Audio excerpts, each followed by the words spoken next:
আচ্ছা, তার মানে তার মানে ভাইয়া এইখানে একটা আলাদা জেসন ডেটা ফরম্যাট বানায় ওই ফাইলটা হচ্ছে আমাদের কোডের মধ্যে লিংক করে দিতে হবে। জি, আমরা চাইলে কিন্তু এই কাজটা করতে পারবো, এবং এইভাবে আমরা যে কোনো ফাইল থেকে যে কোনো ডাটা পড়ে নিতে পারবো। বর্তমানে ইভেন সিএসভি আরেকটা ফরম্যাট, যেটা যেটা হচ্ছে আপনার এরকম কোমা দিয়ে সেপারেট করে। সো এরকম অনেকগুলো ফরম্যাট আছে। আপনারা যদি কেউ মেশিন লার্নিং নিয়ে কাজ করে থাকেন তাহলে সিএসভির সাথে পরিচয় হয়েছেন নিশ্চয়ই। সেখানে দেখবেন যে কোমা থাকে, এইভাবে আলাদা আলাদা কোমা দিয়ে আলাদা আলাদা করা থাকে।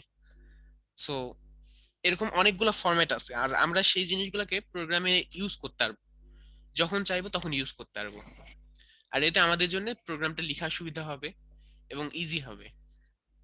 আর যখন এরকম ফরম্যাট থাকবে না তখনই হবে সেটা একটু মানে কষ্টকর। আর অবজেক্টটা ঠিক সেই কাজটাই করে আমাদের জন্য। আমরা তখন অবজেক্টটা, দেখেন এখানে আমি কি করলাম, ফাইলের মধ্যে এই ডাটাগুলা ফরম্যাট করলাম, আর অবজেক্টের মধ্যে আমি সরাসরি ভ্যারিয়েবলের মধ্যেই জিনিসটা করে ফেলতে পারছি। এখন আমি ভ্যারিয়েবল ডট লিখে কোনো কিছু একটা লিখলে সেইটার ডাটা আমি পেয়ে যাচ্ছি ইজিলি। মানে বুঝতে সেম কাজ পারছেন? করতেছে একটা প্রোগ্রামের বাইরে একটা প্রোগ্রামের ভেতরে। রাইট। সো যেটা প্রোগ্রামের বাইরে, এই টেক্সট ফাইলটা আমরা যে কোনো প্রোগ্রাম দিয়ে অ্যাক্সেস করতে পারবো, তখন আমরা জেসন একটা একটা নির্দিষ্ট ফরম্যাট ইউজ করে অ্যাক্সেস করতে পারবো। আর প্রোগ্রামের ভিতরে হলে সেই ক্ষেত্রে এটা জাভা স্ক্রিপ্টের মধ্যেই শুধুমাত্র এটা কাজ করবে। কিন্তু প্রোগ্রামের আচ্ছা। ভিতরে আমাদের প্রয়োজন কেন এখানে? প্রয়োজন এই কারণে যে আমরা কিন্তু ভ্যারিয়েবলে মান কোনো কিছু না নিয়ে এসে কাজ করতে পারবো না, মানে সরাসরি আমরা ফাইল থেকে রিড করতে পারবো না, রিড করে কাজ করতে পারবো না। মানে এই ফাইলের যে ডাটাগুলো আছে এগুলো আমাদের আগে একটা ভ্যারিয়েবলে ট্রান্সফার করতে হবে। আপনারা কি জানেন ভ্যারিয়েবল কোথায় স্টোর হয়, ভ্যারিয়েবলের data?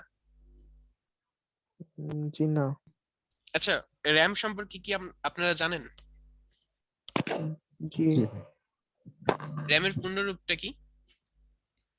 Random access memory. Random access memory. মানে এটা র্যান্ডমলি অ্যাক্সেস করা হবে এক এক ধরনের মেমোরি, তাই না? জি। সো এইটা বলতে পারেন আপনাদের হার্ড ডিস্কের মতো, যেখানে ডাটা সেভ রাখা যায়। তাহলে আমরা এখানে কেন ডাটা সেভ রাখতে পারি না? বলে না, আমরা বলি না যে 8 জিবি মেমোরি, মানে 8 জিবি র্যাম হুম। কিনছি, তারপরে 4 জিবি কিনছি। আসলে এটা সাইজ বোঝাচ্ছে এই কারণে, কারণ ওই র্যামে আপনি 4 জিবি পরিমাণ ডাটা রাখতে পারবেন। যদি 8 জিবি হয় তাহলে ওই র্যামে আপনি 8 জিবি পরিমাণ ডাটা রাখতে পারবেন। সো ভ্যারিয়েবলের ক্ষেত্রে ভ্যারিয়েবলের যে ডাটাগুলো আছে এগুলো ওই র্যামে যে স্টোর হয়। মানে আপনার ওই যে 4 জিবি বলা হচ্ছে, আসলে এই ভ্যারিয়েবল গুলা ওই জায়গাটা ইউজ স্যার, করছে। র্যামের কাজ তো রান করা, তাইলে হচ্ছে ওই কি হার্ড ডিস্কের কাজ তো ডাটা স্টোর করা, মানে ডাটা রাখা। আচ্ছা, এইখানে আসলে র্যামের কাজটা রান করা না, র্যামের কাজ হচ্ছে স্টোর করা। র্যাম আর হার্ড ডিস্কের মধ্যে পার্থক্যটা এখানে যে হার্ড ডিস্ক অনেক স্লো। আপনি যদি একটা মুভি কপি করেন হার্ড ডিস্ক থেকে অন্য হার্ড ডিস্কে, তাহলে দেখবেন যে অনেক মিনিট নিচ্ছে, দেখা যাচ্ছে 30 মিনিট বা 16 মিনিট নিচ্ছে। একই জায়গায় যদি র্যাম হতো ওই জায়গায়, তাহলে দেখা যেত যে কয়েক সেকেন্ডে জিনিসটা হয়ে যাচ্ছে। মানে র্যাম অনেক ফাস্ট হয়। তার মানে হচ্ছে ব্যাপারটা এরকম যে হচ্ছে হার্ড ডিস্ক থেকে আগে র্যামে জিনিসটা আসে, র্যাম হুম, ওই জিনিসটা ডেলিভারি করে। জি এক্স্যাক্টলি। আমরা যে প্রোগ্রামগুলো লিখছি এগুলো আসলে মেশিন ল্যাঙ্গুয়েজে কনভার্ট হয়, কনভার্ট হওয়ার পরে হার্ড ডিস্কে স্টোর থাকে। যখন আমরা ওই প্রোগ্রামটাকে রান করি তখন কি হয়, ওই প্রোগ্রামটা হার্ড ডিস্ক থেকে র্যামে আসে জড়ো হয়, মানে র্যামে এসে চলে আসে কিছু অংশ, এসে তখন সিপিইউ কে একটা একটা করে ইনস্ট্রাকশন দিতে থাকে যে নেক্সট কাজ এইটা করো, নেক্সট কাজ এইটা করো, মানে ওটা র্যাম থেকে নিয়ে এসে সে বলতে থাকে। এইভাবে নর্মালি আমাদের কম্পিউটার কাজ করে। সো বুঝতেই পারছেন ভ্যারিয়েবলটা কি করছে।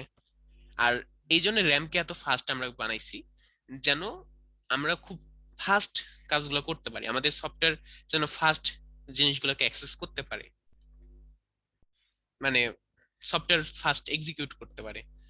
এটা লোডিং এর ক্ষেত্রে বিশেষ করে কাজে দেয়। আপনারা দেখবেন যে যারা গেম খেলছেন, কম্পিউটারে গেম খেলছেন অনেকেই, ওরা দেখবেন যে কম্পিউটারে লোডিং একটা স্ক্রিন আসে, তাই না? বলে যে লোড নিচ্ছে, নেক্সট ইয়েটা লোড নিচ্ছে। আসলে তারা দেখা যাচ্ছে যে হার্ড ডিস্ক থেকে ডাটাগুলো নিয়ে এসে র্যামে লোড করে। এটাই হচ্ছে কাজ। দেন র্যামে যখন লোড হয়ে যায় তখন তারা জিনিসটাকে আপনার জন্য ইজি হয়ে যায় খেলা। আরো বেশ কিছু জিনিস আছে লোডিং এ, আরো অনেক ইয়া আছে, আরো অনেক জটিলতা আছে। সব বিষয়ে আমরা এখন হয়তো বা বুঝতে পারবো না, কিন্তু কিছু অংশ আছে যেটা হচ্ছে আপনার এই কাজটাই করে, যে র্যামে জিনিসগুলো নিয়ে এসে লোড করে। এতে আপনি যে প্রোগ্রামটি ইউজ করছেন, এই যে আমরা সাপোজ মনে করেন যে এই ডাটাগুলাই একটা ফাইলের মধ্যে আছে, আমরা যদি কাজ করতে যাই তখন আমার কি করতে হবে, ওই ফাইলের মধ্যে রাখলে কিন্তু হবে না। মনে করেন এই টেক্সট ফাইলের মধ্যে আছে, এই ফাইলের মধ্যে থাকলে কিন্তু হবে না, সেটাকে আমাদের নিয়ে যে একটা ভ্যারিয়েবলের মধ্যে আগে রাখতে হবে, তারপরে তখন আমরা সেটাকে ইউজ করতে পারবো। সো যে কোনো ডাটা একটা ফাইলে থাকতে পারে অথবা নাও থাকতে পারে, আমরা সরাসরি এইভাবে ভ্যারিয়েবলে অ্যাসাইন করে দিতে পারি, তারপরে সেটাকে আমরা ইউজ করতে পারবো। মানে আমাদের ভ্যারিয়েবল মাস্ট লাগবে। এই জন্য আমি ভ্যারিয়েবলের ক্লাসে আপনাদেরকে বলছিলাম যে ভ্যারিয়েবল কিন্তু ভবিষ্যতে যত কাজই করতে যান সবকিছুতেই লাগবে আপনাদের। অনেক ইম্পর্টেন্ট একটা টপিক হচ্ছে ভ্যারিয়েবল। জি, বুঝতে পারছি। আচ্ছা, ওই যে আপনার প্রথমে 1 নাম্বার লাইনে let a is equal to bracket রাখছেন, তারপরে হচ্ছে let b is equal to, এই যে 3 নাম্বার লাইনটা b হবে না? 3 নাম্বার লাইন বি, কেন বি হবে কেন? মানে আমি বি, দেখতেছি যে a দিয়ে একটা ডাটা রাখছেন, তাহলে হচ্ছে এটা সেকেন্ড আর একটা ডাটা রাখছেন, দুটাই কি এর মধ্যেই রাখলেন? হ্যাঁ দুটাই অ্যারের মতো করে রাখলাম। আপনি কি অ্যারের ক্লাসে ছিলেন? না, আমি নিউ স্টুডেন্ট, ভিডিও গুলো কভার করতেছি, এখনো কভার হয় নাই। আচ্ছা, মানে গতদিন আমরা অ্যারের ক্লাস নিয়েছিলাম। অ্যারের ক্লাসে যেটা ছিল যে আপনি কিন্তু এভাবে চাইলে অ্যারের মতো করে, মানে নরমালি আমরা কি করি যে ভ্যারিয়েবল লিখছি, লেট বি ইকুয়াল টু 20 লিখলেন, সেই ক্ষেত্রে আমরা একটা ডাটা রাখতে পারছি, কিন্তু অ্যারের মাধ্যমে আমরা মাল্টিপল ডাটা রাখতে পারি। এখন যদি আমি বি এইভাবে 0 দিই, তাহলে সে 0 নাম্বার, মনে করেন বিটা একটা বই, বুক, যেটার 0 নম্বর পেজে আমি কিছু ডাটা রাখছি, সেখানে 0 নম্বর পেজে এরকম আছে, 1 নম্বর পেজে এরকম আছে। মানে এটা আপনি যে কোনো ওই বইয়ের পেজে যে কোনো ডাটা রাখতে পারবেন, এখানে জাস্ট কাউন্টিংটা হবে 0 থেকে শুরু হবে, এটা শুধুমাত্র ও, মাথায় রাখতে হবে। হ্যাঁ, তার মানে বিষয়টা এরকম যে এ একটা বই, এর হচ্ছে আপনার 0 নাম্বার পেজে, 1 নাম্বার পেজে দুইটা ডাটা রাখছেন, দুইটা পেজে, জি, তাই তো? আপনি এখন যদি ভবিষ্যতে এটা প্রিন্টও করতে চান, তাহলে সেক্ষেত্রে অ্যালার্ট দিয়ে জাস্ট বি লিখে, যদি আপনি 0 নম্বর পেজের ডাটাটা প্রিন্ট করতে চান তাহলে 0 নম্বর লিখলেন, তাহলে আপনাকে অ্যালার্টে 0 নম্বর পেজের ডাটা দেখাই দিল। আপনি যদি আর 1 লিখেন, দুইটাই যদি চাই তাহলে হ্যাঁ জিরো দুইটাই যদি চাই, জিরো কমা। মানে দুইটাই যদি চান তাহলে সেই ক্ষেত্রে আপনার ওই যে প্লাস সাইন দিয়ে ওইভাবে লিখতে পারেন। সাপোজ এখানে আমি 0 লিখলাম, তাহলে আমার দুইটাই চলে আসলো। অথবা এই যে ফর আর লুপের লাইন, মাধ্যমে আপনি করতে পারেন এ ডট লেন্থ দিয়ে। এটা বেশি ক্রিটিক্যাল, ওই আগেরটাই বেটার। আগেরটা বেটার, কিন্তু আপনি যদি না জানেন যে কতগুলা ডাটা ওর মধ্যে আছে, কতগুলা পেজ আছে ওর মধ্যে, তাহলে আপনি কিভাবে করবেন? তখন তো আপনার এই পদ্ধতিতে আসতেই হবে। সো আমি রিকমেন্ড করবো আপনি আগের ভিডিওটা আরেকবার একটু দেখে নিন, তাহলে যেটা হবে যে আপনি এই জিনিসটা বুঝতে পারবেন ফর লুপের বিষয়টা। যেহেতু আজকে অবজেক্টের ক্লাস, তাই আজকে এটা রিপিট করছি না, বাস এতটুকু তো বুঝতে পারছেন নাকি? জি, ধন্যবাদ। হ্যাঁ, এটাও বুঝতে পারছি। আচ্ছা, তো এখানে বিষয়টা কি দাঁড়াচ্ছে যে আমরা কিন্তু ওই একইভাবে অ্যারের মতো করে মাল্টিপল ডাটা, মানে কি ভ্যালু আকারে রাখতে পারছি, এখানে আর 0 জি 1 ভাই। এইভাবে রাখা হচ্ছে না। ইভেন আমরা কিন্তু ওইখানে যেটা দেখা গেছিল যে সাপোজ আমি 0 ইন্ডেক্সে হ্যালো রাখছি, তারপরে 1 ইন্ডেক্সে হাই রাখছি, সেই ক্ষেত্রে কি হচ্ছিল যে আমরা যদি 0 ইন্ডেক্স বা 1 ইন্ডেক্সকে চেঞ্জ করতে চাই, তখন আমরা কি করতাম, 0 লিখতাম, zero equal 0 to equal to তখন হাই লিখতাম। তাহলে অ্যালার্টে যদি এ লিখি, তাহলে দেখেন আমাকে হাই হাই কি দেয়। হাই হাই দেখাবে। জি, হাই হাই দেখাচ্ছে। বিষয়টা অনেকটা মনে হচ্ছে যে কিছু একটা লস করে ফেলছি, হাই হাই করছি। যাই হোক, তো একইভাবে আপনারা অবজেক্টে চাইলে চেঞ্জ করতে পারবেন। কিভাবে? সেম ভাবে আচ্ছা, জাস্ট, হ্যালো দেখাইলো না, হ্যালো দেখাইলো না, হ্যাঁ এই হ্যালোটা জন্যই, চেঞ্জ কারণ হয়ে আপনি গেছে। চেঞ্জ হয়ে গেছে, ওই আপনার হাইটা উল্লেখ করছেন জন্য হাই দেখাইছে। জি, সো আমি একইভাবে কিন্তু ওই আগের মতো করেই এখানে কিছু একটা ডাটা দিয়ে দিতে পারি। মনে করেন যে কি 1 দেন কি 2। আচ্ছা, নরমালি আমরা লিখতে পারি কি 2। এখন আমরা কি হ্যাঁ করতে আমরা পারবো? এখানে মানে কি অনেক ভিতর একটাই ভ্যালু দিতে পারবো, আমি এখানে দুইটা ভ্যালু দিতে পারবো না? হ্যাঁ, ওই যে অ্যারের মতো করে বলছিলাম, আপনি এখানে যে কোনো কিছু ডাটা রাখতে পারবেন, ইভেন আরেকটা অবজেক্টও রাখতে পারবেন, অ্যারেও রাখতে পারবেন, মানে যা ইচ্ছা আপনার রাখতে পারবেন। তাহলে নিচে অ্যালার্ট করতে হবে কে এ কে অন 0 এভাবে করতে হবে নাকি আমার, মানে না, প্রিন্ট এখানে করার দেখেন সময় আমি যে তোমার মাল্টিপল ডাটা রাখছি, মনে করেন কি ওয়ানে হ্যাঁ মাল্টিপল মাল্টিপল ডাটা রাখছি। সেক্ষেত্রে আমি হাই রাখলাম, হ্যালো হাই রাখলাম। এখন দেখেন আমি যদি এ কি ওয়ানটা প্রিন্ট করতে চাই, অ্যালার্টে দিয়ে দিলাম এ ডট কি ওয়ান, তাহলে কি হচ্ছে যে দেখেন হ্যালো হাই দুইটাই দেখাচ্ছে আমাকে, মানে এটা একটা অ্যারে। আমি যখন এই কি ওয়ান দিলাম তার মানে আমাকে একটা অ্যারে দিয়ে দিল। আমি যদি let B equal to A dot কি ওয়ান লিখি, তাহলে কি হচ্ছে বি হচ্ছে একটা অ্যারে। বি বি আমি একটা হয়ে গেল যদি টাইপ অফ বি লিখি, দেখেন আমাকে কি দিচ্ছে, অবজেক্ট দিচ্ছে। অবজেক্ট। আচ্ছা, অ্যারেতে আপনাদেরকে হচ্ছে অবজেক্টই মেবি দিবে। যদি দেখাই আপনাদেরকে এখানে, লেট সামথিং ইকুয়াল টু, যদি এমটিও অ্যারে দিই, দেন টাইপ অফ সামথিং, দেখেন এখানে অবজেক্ট দিচ্ছে। ইভেন এর না একটা অটো রাখছে। আমি এটা লেট কেটে দিয়ে সামনে যদি সেকেন্ড ব্র্যাকেট দিয়ে দিই, এমটি সেকেন্ড ব্র্যাকেট, তাহলেও আমি যদি টাইপ অফ দিই তাহলেও কিন্তু অবজেক্ট দিচ্ছে। সো অ্যারে বলি বা সেকেন্ড ব্র্যাকেট দিয়ে আমি যদি অবজেক্ট বলি, দুইটাই কিন্তু আমাকে একই জিনিসই দেখাচ্ছে, মানে দুইটাই হচ্ছে অবজেক্ট অবজেক্ট এদের ভাষায়, প্রোগ্রামিং এর ভাষায়। এখন দেখেন যেটা বলছিলাম নরমালি, যে আপনি ওই অ্যারেটা এর মধ্যে পেয়ে গেলেন, বি এর মধ্যে। এখানে বি এর মধ্যে আপনি এ ডট কি দেওয়ার কারণে, কি ওয়ান দেওয়ার কারণে, এই যে কি ওয়ানের যে ভ্যালুটা আছে, এই ভ্যালুটা বি এর মধ্যে চলে আসলো। জি, এক্স্যাক্টলি। কিন্তু কি ওয়ান এর ভ্যালু আবার যে নষ্ট হয়ে গেছে এমন কিন্তু না, এটা কপি হয়েছে এক প্রকার। কপি দেখেন, তাহলে কি অন দিয়ে আমি একই জিনিস প্রিন্ট করতে পারবো। হ্যাঁ, আর তবে আমি কি হ্যাঁ, আমি যদি জি হ্যালো বলেন, প্রিন্ট কি অনের ভিতরে হ্যালো প্রিন্ট করতে চাই তাহলে কি করতে হবে আমার? কি ওয়ান এর মধ্যে হ্যালো যদি রাখতে চান, জাস্ট হ্যালো প্রিন্ট শুধু করতে হ্যালো। চাচ্ছেন, জি আচ্ছা সেই ক্ষেত্রে এই যে আমি বি দিয়ে থার্ড ব্র্যাকেট দিয়ে, মানে যেহেতু অ্যারে পাইছি আমি, এই অংশটা পাইছি, হ্যাঁ সো আমি জিরো ইন্ডেক্সকে জিরো অ্যাক্সেস করতে চাচ্ছি, তাহলে বি জিরো জিরো লিখে দিলাম। তাহলে কি হবে, যে হ্যালো লেখা উঠবে। জি বুঝতে পারছি এবার। সো এখন কোশ্চেন হচ্ছে, আমরা কি চাইলে এই ডাটাটাকে চেঞ্জ করতে পারবো? চলেন দেখা যাক তাহলে। আমি কি ওয়ান ইকুয়াল টু সামথিং কিছু একটা লিখে something দিলাম। এখন যদি আমি এ ডট কি ওয়ান লিখি, তাহলে কি চেঞ্জ হয়ে যাবে? অবশ্যই সামথিং লেখা দেখাচ্ছে।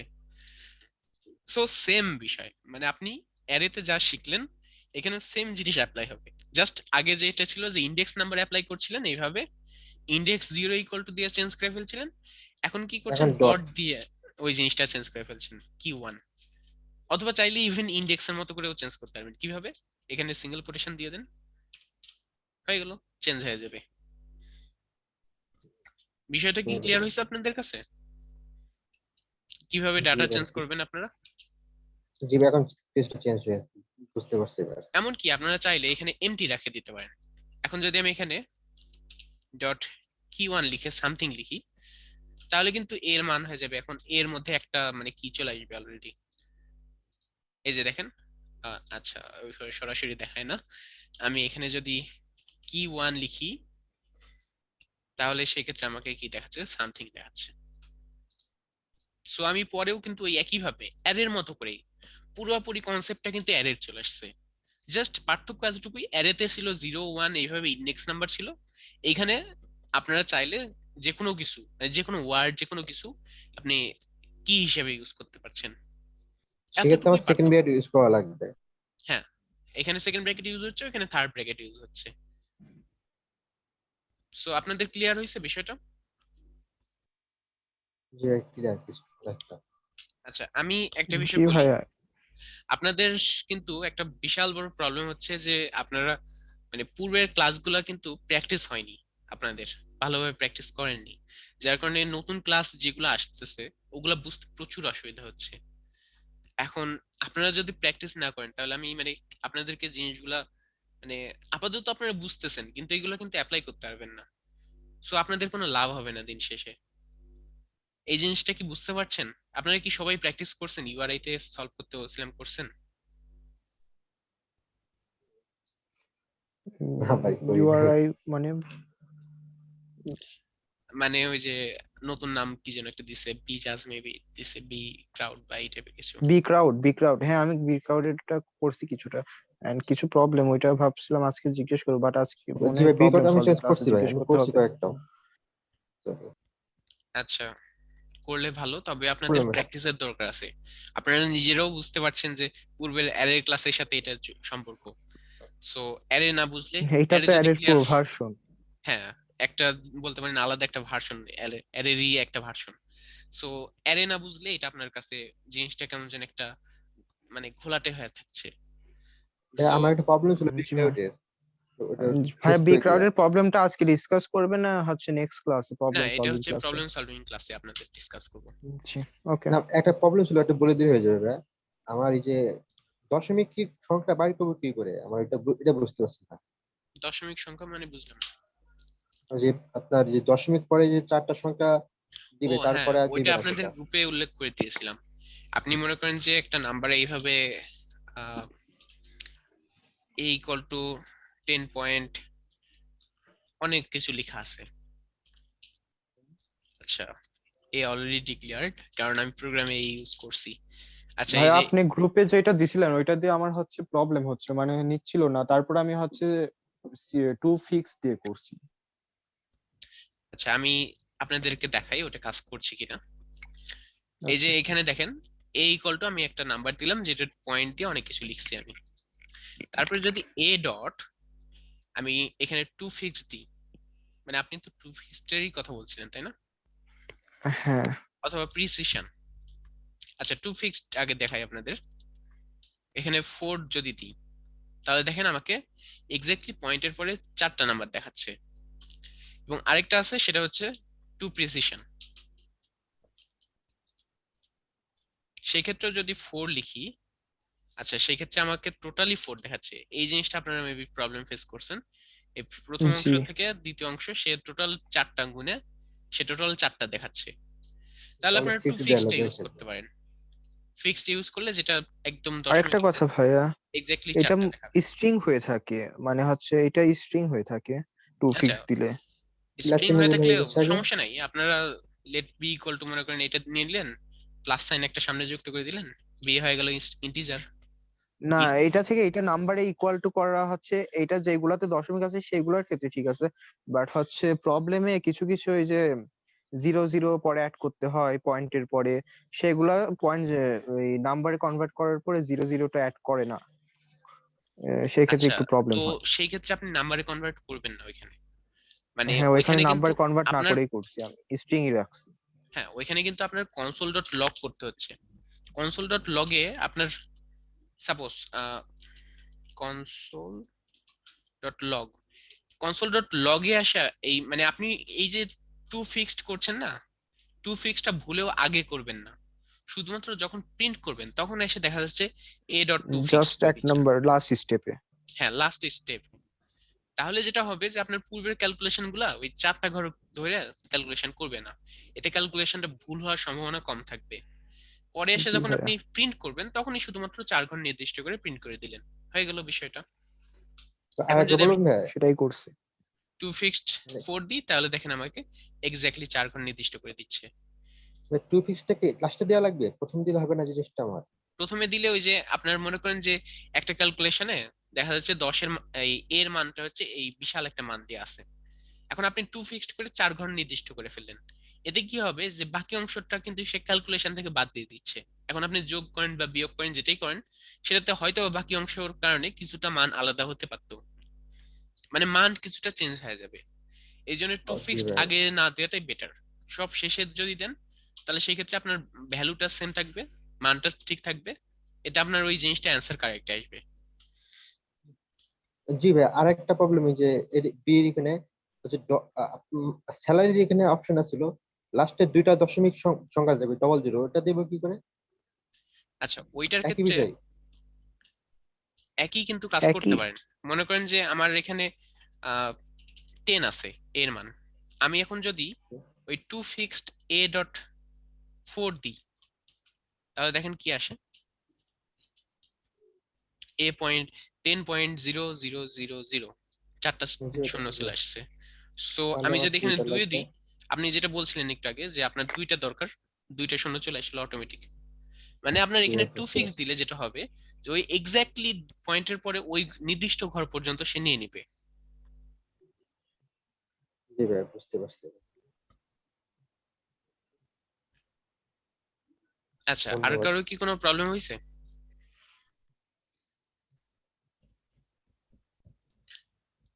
আচ্ছা, আমি চাচ্ছি আপনারা নিয়মিত প্র্যাকটিস করেন, তাহলে যেটা হবে যে এই জিনিসটা মানে নেক্সট ক্লাসে যখন আমি কোনো কিছু বুঝাবো, তখন পূর্বের ক্লাসের সাথে যদি রিলেট থাকে, কোনো কানেকশন থাকে, তখন আপনাদের বুঝতে অসুবিধা হবে না।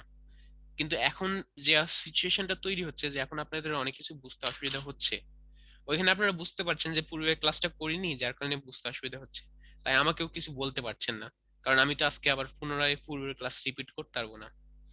এই জিনিসটা সমস্যা হয়ে দাঁড়াচ্ছে আপনাদেরই। সো আপনাদের জিনিসটা প্র্যাকটিসে নিয়ে আসতে হবে। আমি একটা কাজ করব যে আপনাদের আজকে নির্দিষ্ট কিছু প্রবলেম গ্রুপে বলে দিব, ওই প্রবলেমগুলো অবশ্যই নেক্সট ক্লাসের আগে চেষ্টা করবেন, মানে প্রবলেম সলভিং এর আগে। আজকে শুক্রবার, মেবি সোমবারে হবে, সোমবারের মধ্যে আপনারা চেষ্টা করবেন ওগুলা সলভ করার। আমি কিন্তু সোমবারে চেক করব সবার, আর এতে আপনাদেরই ভালো জি হবে।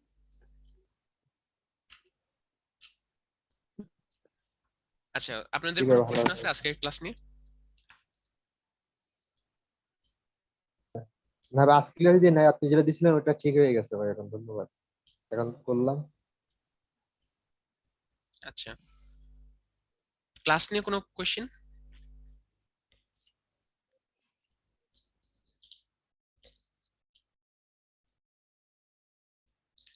আচ্ছা, ঠিক আছে, হ্যাঁ ভাই। তাহলে আজকের ক্লাস এই পর্যন্তই থাকলো। আপনারা নেক্সট দিন তাহলে আমি গ্রুপে বলে দিবনি প্রবলেম নাম্বারগুলো, আপনারা জাস্ট ওগুলা সলভ করে আসার চেষ্টা করবেন, আর ওগুলাতে যে জি ভাইয়া। প্রবলেমগুলো হয়েছে ওগুলা এসে শেয়ার করবেন। তাহলে যেটা হবে যে আপনাদের প্রবলেম সলিউশন তখনই হয়ে যাবে। জি।